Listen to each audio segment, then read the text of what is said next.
just kind of walking through the real estate side of it. It's been a crazy week. Partnered up with one of my coaching students. Shout out to Count the Cost podcast, Reggie Reynolds. Salute to him. Y'all congratulate Reggie.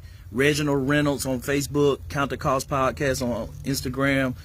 Man, my coaching student, he just closed on a 40-unit deal, 40-unit apartment deal.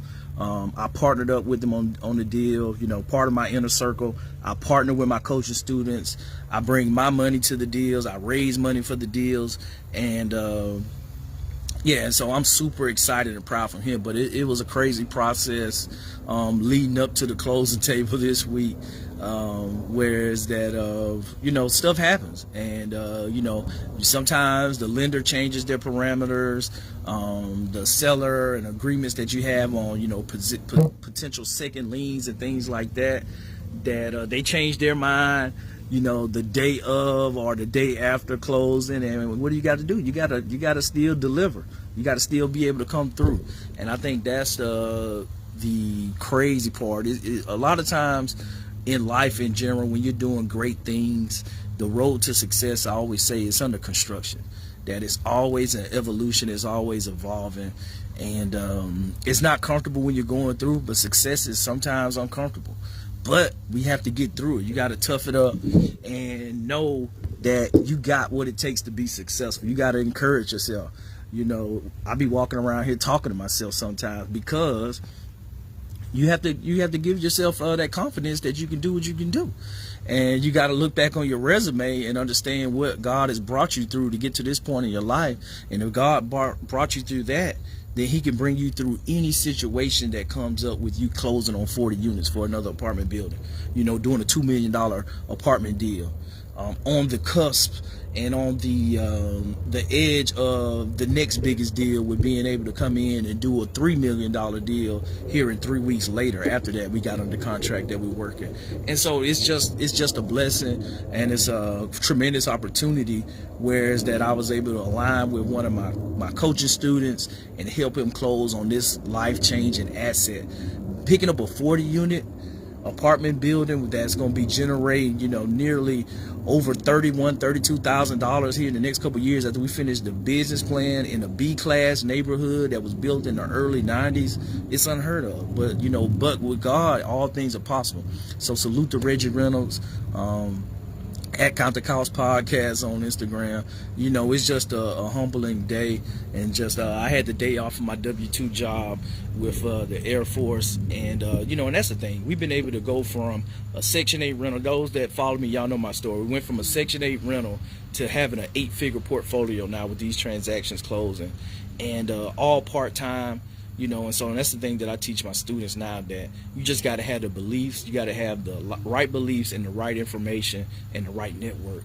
And you can make some major moves. And you can go from, you know, wholesaling a house or two, doing the flip a couple months later, then 5 months from that, closing on a 40-unit apartment.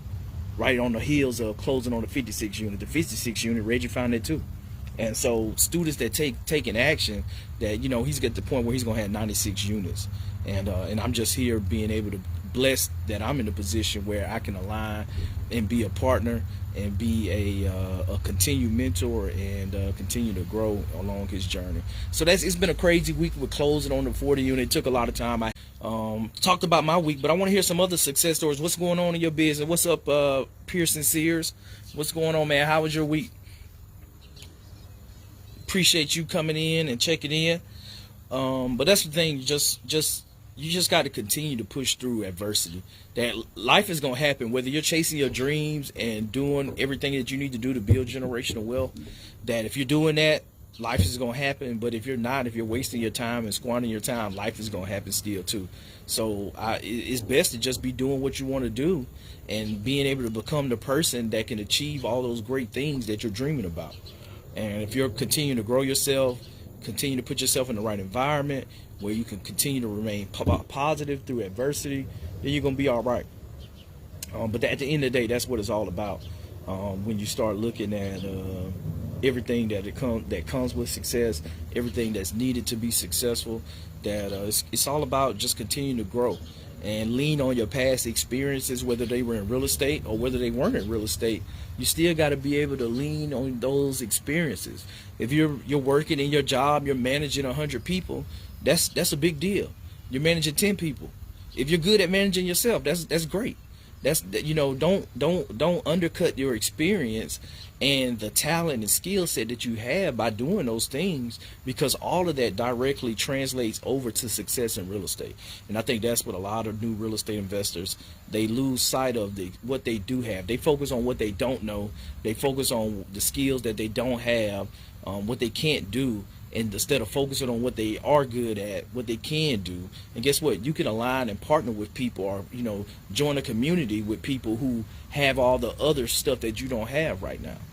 That's the secret to building wealth and to scaling up fast and accelerating that journey. And that's all a mastermind is. That's all my inner circle is. You know, it's just a group of like-minded people that's not BSing about fantasy football. We're not talking about sports stats. We're talking about personal stats. We're talking about assets. We're talking about real estate deal numbers, and we're continuing to help each other grow. When somebody gets hemmed up and they say, oh, I don't know what to do with this negotiation right now. Okay, talk to somebody that's negotiating some deals, because now you got somebody in your network that's done that. Talk to somebody that's managed real estate projects before. They can help you stay under budget. They can help you rectify situations that come up with your inspector. But if you don't know anybody in your circle, because when I came up, I didn't know anybody in my circle. Nobody taught me. And I'll tell you a quick story with me that, for me, when I came out of college, had an engineering degree, but my financial literacy was extremely low. I didn't know about credit. I didn't know about real estate. I didn't know about stocks and bonds. I didn't know about the purpose of investing, none of that stuff. But I had to pick it up. Once I came in, it was super humbling to have a family member have to sign on my apartment lease to get my first apartment. You know, here I am coming into military service in the Air Force, got a degree, and I can't even sign for my own apartment to live in. And so that was humbling, but you got to do what you got to do. You got to put your pride aside, and you got to make it happen. And so what did I do? I got my credit together, went through that process, and then 10 months later, the opportunity to buy my first house came up. I was able to use my VA loan, didn't have to put any money down, and the rest is history. But you have the same journey. Whereas that you've had adversity to pop up, there's things that you didn't know in life that you picked up along the way. And what did you do? You took that information and you succeeded, and you grew, and you continued to transform into the person that you needed to become in order to be as successful, whatever that you're doing right now. So hats off and salute to yourself. Pat yourself on the back, because a lot of times we don't congratulate ourselves. We don't inspire ourselves. We always are our worst critic. We beat ourselves up, but we need to tell ourselves that, hey, we've come a long way, that we've done a hell of a job to get where we are today. And we can achieve whatever we put our mind to in the future. And so I think that's the biggest thing that we got to continue to do each and every day. Because guess what? If you don't love yourself, if you don't encourage yourself, you can't expect the world out here to do it for you. But if you get in the right circle, you'll be in a group of people that hold you accountable, and then they'll make sure that you're successful. But just want to jump on here, spread some wisdom as always, give you guys some knowledge, coach you up. I do coaching. I'm a professional coach with my agency I work with. I coach junior officers and help them with their professional development and help them maximize their skill set in order to be successful in the workplace. And I coach real estate as well too, and people build a successful real estate business. And I love it. That's essentially my ministry. What I do is just help people build wealth and kind of become the best CEO of their last name. Shout out to Count the Cost Podcast, Reginald Reynolds, closing on the 40 unit. And he said his goal was 50 units. I think he's going to get that and some this year, I'm pretty sure, Lord willing. And y'all be blessed today. If you got any real estate questions, make sure you tap in. And if you're looking for a real estate community, make sure you join my Cash Flow Real Estate Investment Club on Facebook. And just continue to give you guys all types of information to help you be successful and start buying more and more cash flowing real estate investments. Excuse me. And I will see you guys on the next video. Be blessed.